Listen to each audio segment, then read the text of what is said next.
At the when I say harap, harap po tayo. Okay? Harap. And you have to shake your hips. 1, 2, 3. 1, 2, 3. 1, 2, 3. Point, point, point, point. Point, point, point. One more time. Point, point, point. And then catwalk. Yung catwalk po yung mga ganyan. Yan. Catwalk po kayo, ha? Memorize na lang po. Pagka-catwalk, tapos mag-propose mo ng 3 different poses. Tapos babalik sa unahan and then po. Ganun lang po kadali. Okay? Naintindihan nyo ba? Parang hindi eh. Naintindihan po ba? Ano gusto nyo? Isa-isa, sabay-sabay.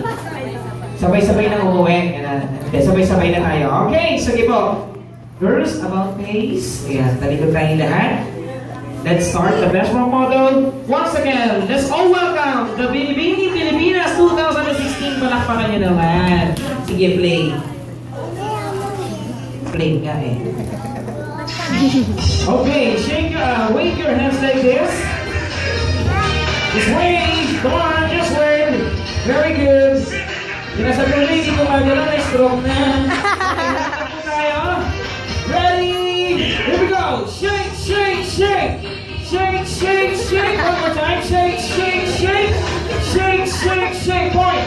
Point, point, point. Point, point, point. Catwalk. Beautiful. Nakakato. Sige, balik sa and 1, 2, 3, pose! Pose na.